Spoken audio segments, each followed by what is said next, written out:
for me to rob the bank account. Nixon's money within an hour. How you gonna shut off the alarm? I'm working on it. I know how you do. Fire in the hole, do it. Ini bercerita tentang perampokan terbesar sepanjang sejarah Amerika. Dan uniknya yang menjadi target mereka adalah uang simpanan Presiden Amerika saat itu, yaitu Nixon. Setelah perampokan besar itu terjadi, ratusan agen FBI turun tangan untuk menyelidiki kasus tersebut. Namun nyaris tak mendapatkan petunjuk, saking matangnya rencana perampokan itu. Sampai kemudian ada sebuah celah kecil yang menuntun keberhasilan para agen FBI menangkap para pelaku. Kecuali satu orang bernama Harry Barber. Di manakah Harry berada dan bagaimana dia bisa lolos? Ini dia guys, cerita nyata dari perampokan yang pernah terjadi dan diangkat ke sebuah film yang diberi judul Finding Steve McQueen. Tahun 1980 di Pennsylvania, seorang pria bernama Harry James Barber datang ke sebuah kafe untuk menemui pacarnya yang bernama Molly Murphy. Mereka berdua ini saling mencintai satu sama lain dan punya aturan untuk tidak membohongi satu sama lain. Namun kali ini, Harry tampak gugup ketika mau menjelaskan mengenai siapa dia sebenarnya. Karena selama ini ada rahasia besar yang belum ia jelaskan. Harry pun mulai menceritakan masa lalunya, tepatnya pada tahun 72 saat ia masih berada di Ohio. Harry dulunya punya hobi kebut-kebutan guys, bergaya selengean, suka mencuri mobil, serta sangat menggilai seorang aktor Hollywood bernama Steve McQueen.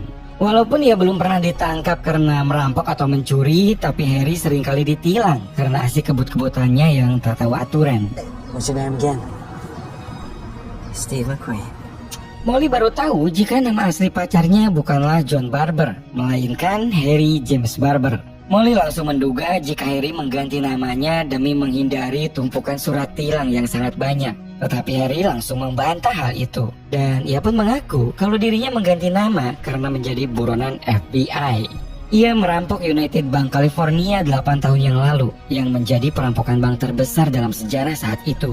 Molly tentu saja menganggap pengakuan tersebut ya hanyalah bualan. Tetapi Harry meyakinkannya dengan bercerita awal mula perampokan itu terjadi.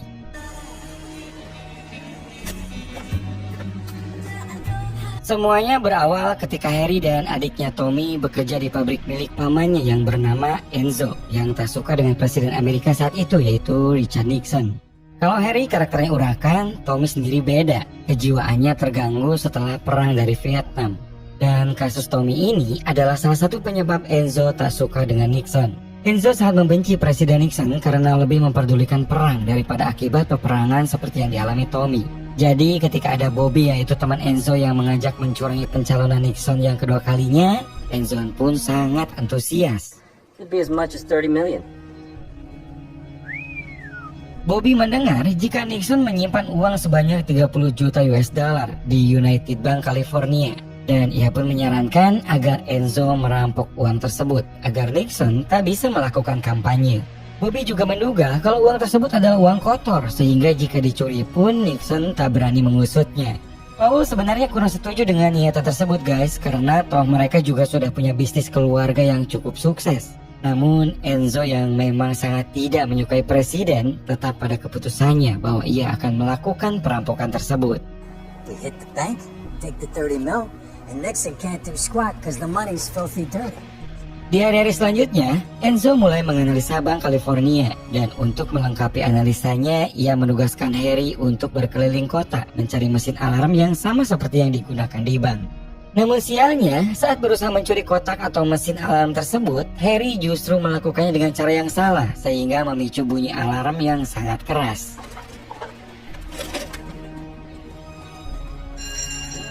Hal itu tentu saja mengundang kecurigaan para polisi yang berpatroli, sehingga mau tak mau Harry harus mengeluarkan skillnya untuk kebut-kebutan. Beruntung saat itu ia masuk ke dalam daerah yang sempit dan berhasil membuat kedua mobil polisi yang mengejarnya tertinggal di belakang. Malamnya guys, Enzo beserta dua saudaranya yaitu Paul dan Ray mendiskusikan mengenai solusi mengatasi mesin alarm yang ada di bagian dinding atas bank. Enzo sebenarnya bisa mematikan alarm tersebut, namun masalahnya Enzo tak kuat jika harus lama-lama bergelantungan.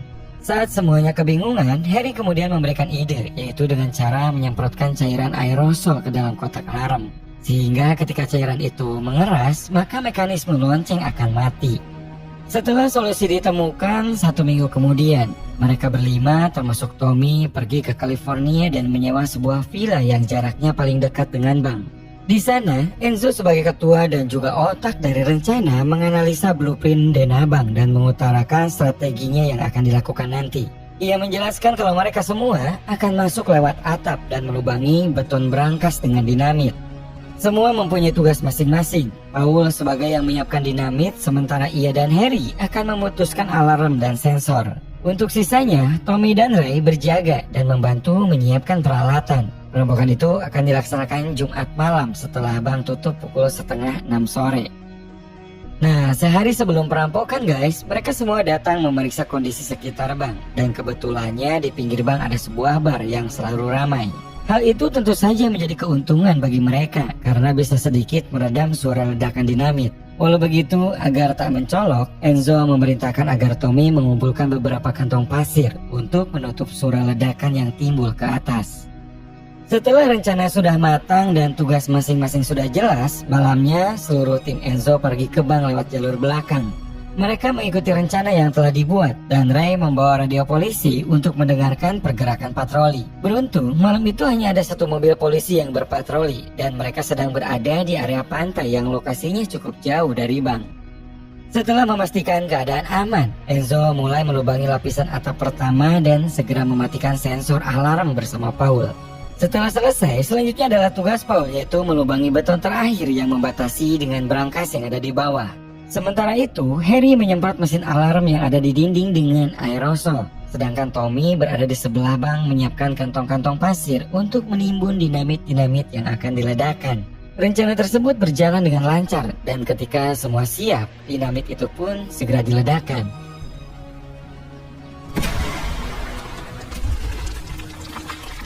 Sayangnya, daya ledak dinamit tersebut jauh lebih besar dari dugaan dan membuat bar yang ada di sebelah bergoyang seperti gempa. Karena itulah si pemilik bar melaporkan kejadian tersebut sehingga tak lama kemudian 2 orang polisi datang dan langsung memeriksa keadaan bank. Mereka semua tentu saja panik, apalagi Ray yang ingin cepat-cepat kabur dari sana. Namun Enzo berusaha menenangkan dan menyuruh Harry untuk turun mengawasi kondisi di bawah.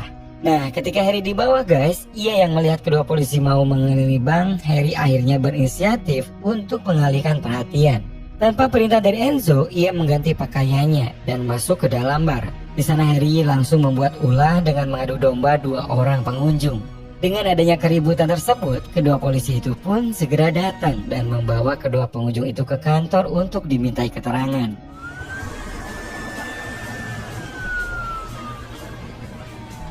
Rencana Harry pun berhasil, dan setelah kondisi aman terkendali, dengan tangga yang sudah disiapkan mereka kemudian turun ke dalam brankas. Enzo segera memberi arahan agar mereka semua membuka setiap kotak dan memprioritaskan buku tabungan luar negeri, cek ataupun berlian-berlian. Satu persatu, kotak itu pun dibuka. Banyak sekali uang yang berhasil mereka kumpulkan yang kemudian dimasukkan ke dalam kantong yang sudah disiapkan. Dari sekian banyak kotak yang dibuka, Enzo masih belum menemukan uang milik Nixon yang dikatakan ada di sana.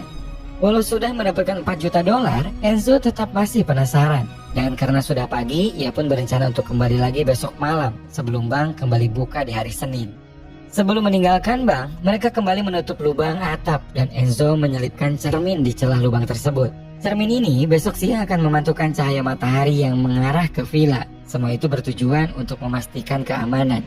Jika pantulan tersebut hilang, maka kemungkinan besar aksi mereka sudah ketahuan dan harus segera pergi dari California. Dan nyatanya pantulan masih ada. Di malam kedua yaitu malam minggu, mereka kembali masuk melanjutkan perampokan. Nah, di malam ini guys, Ray yang biasa berjaga tiba-tiba melihat ada sebuah mobil mencurigakan memasuki parkiran bank. Semua orang pun keluar dan mulai berpikir kalau itu adalah seorang polisi. Tak lama kemudian datanglah beberapa mobil lagi yang ternyata mereka ini adalah para orang tua yang akan menjemput anaknya setelah bermain sepak bola. It's a little league game. Shit.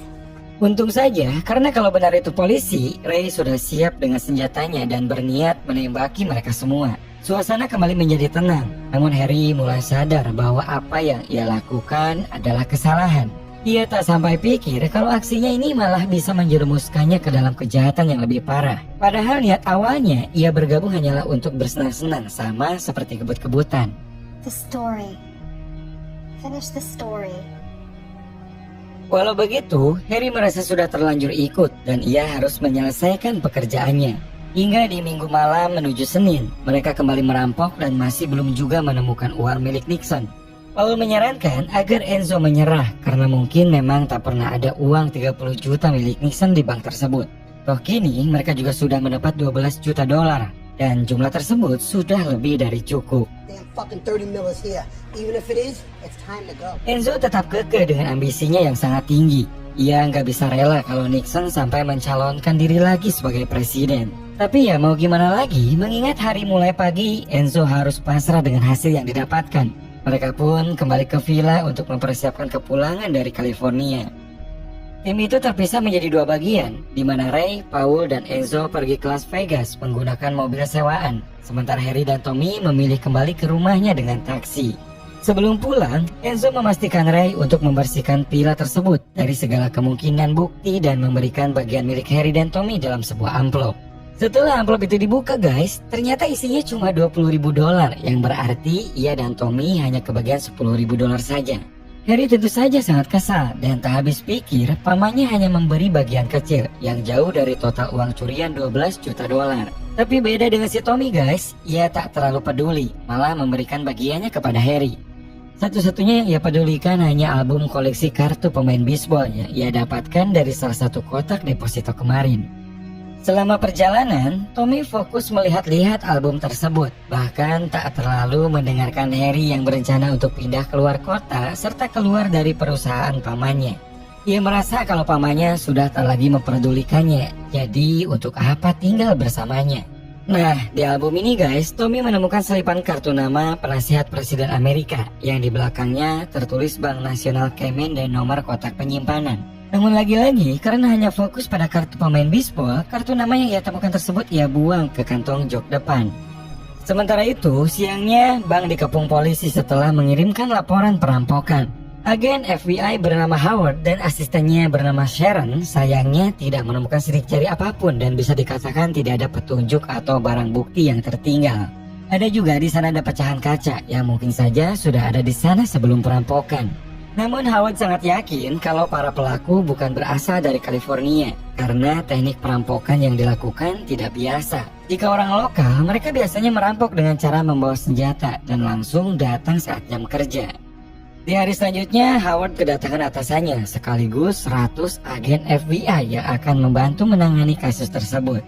Ia yang kaget menanyakan kenapa sampai didatangkan agen sebanyak itu karena ia sendiri masih sanggup memecahkan kasus tersebut.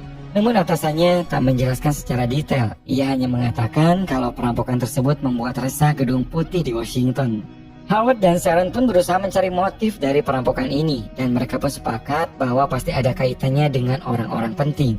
Karena seingat Howard, cuma pembunuhan John F. Kennedy pemerintah sampai menurunkan agen sebanyak itu. Nah, dari daftar nasabah ditemukanlah seorang yang dicurigai yang berasal dari luar California, yaitu Colson. Dan esoknya setelah Sharon selidiki, ternyata nama tersebut adalah Charles Wendell Colson yang tidak lain adalah penasihat khusus Presiden Amerika.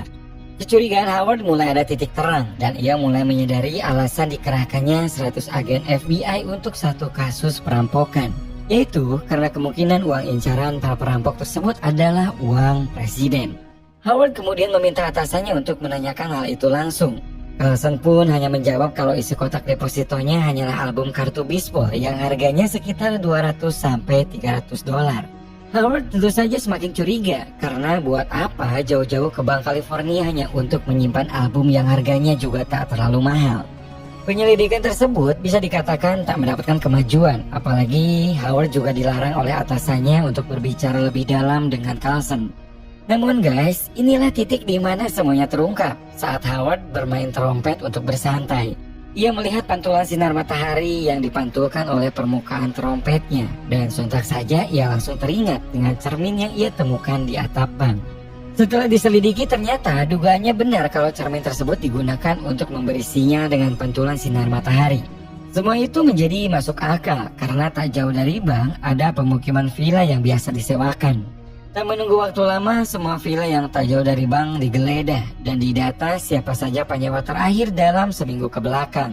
Namun sayangnya, dari sekian banyak villa yang digeledah dan diperiksa, tak ada satupun sidik jari ataupun identitas penyewa yang mencurigakan, kecuali rumah terakhir yang mereka periksa. Bukan ada petunjuk sih, cuma agak aneh saja. Rumah itu disewa oleh Steve McQueen, yaitu nama artis terkenal. Lagi-lagi mereka menemui jalan buntu dan menyangka kalau dugaan pantulan cermin tersebut adalah salah. Namun saat akan kembali, Sharon tidak sengaja melihat lemari piring yang tidak tertutup rapat, dan di dalamnya ternyata banyak piring kotor yang belum dicuci.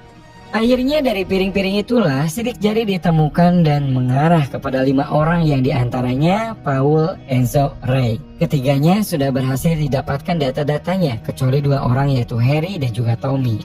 Selain itu, Sharon juga mendapatkan kesaksian dari tetangga villa yang melihat 5 orang itu pergi secara terpisah. 2 orang menggunakan taksi dan 3 orang lainnya menggunakan mobil pribadi.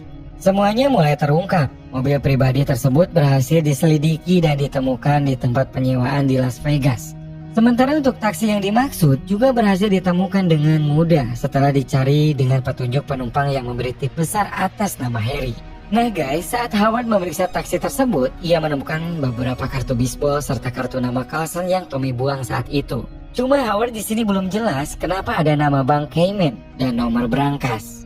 Jadi sebenarnya sudah jelas guys, yang Enzo cari yaitu uang 30 juta dolar ternyata ada. Cuma bukan berupa uang ataupun barang berharga, melainkan petunjuk di mana uang tersebut disimpan, yaitu di Bank Cayman.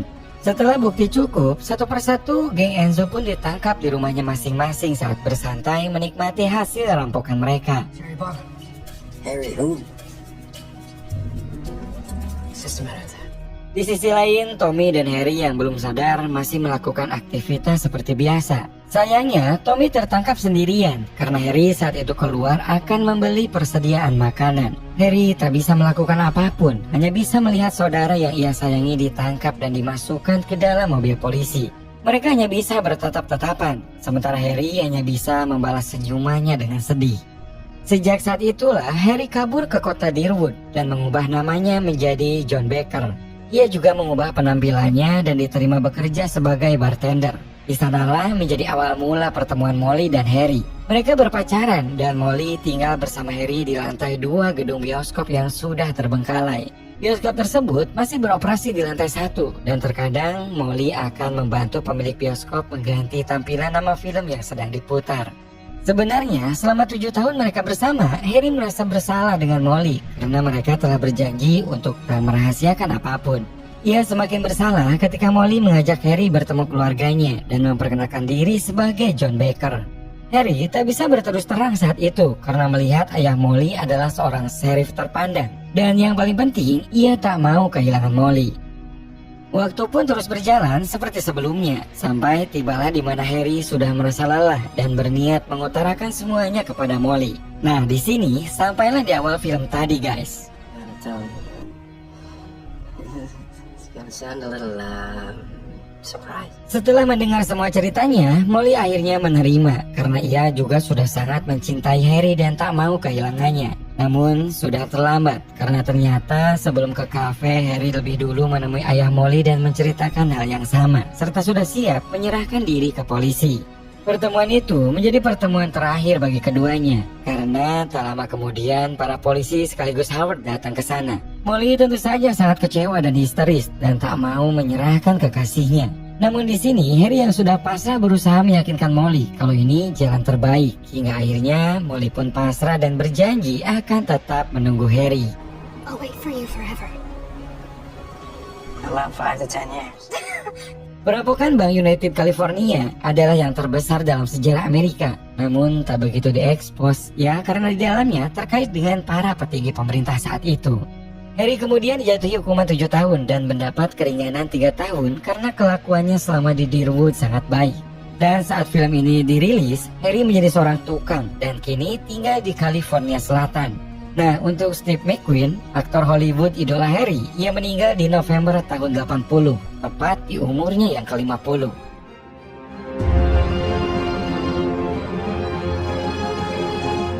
Oke guys, untuk cerita kali ini segitu dulu aja, semoga kalian suka ya. Dan jangan lupa tonton juga cerita nyata lainnya, karena masih banyak cerita seru yang sudah dibahas di sini.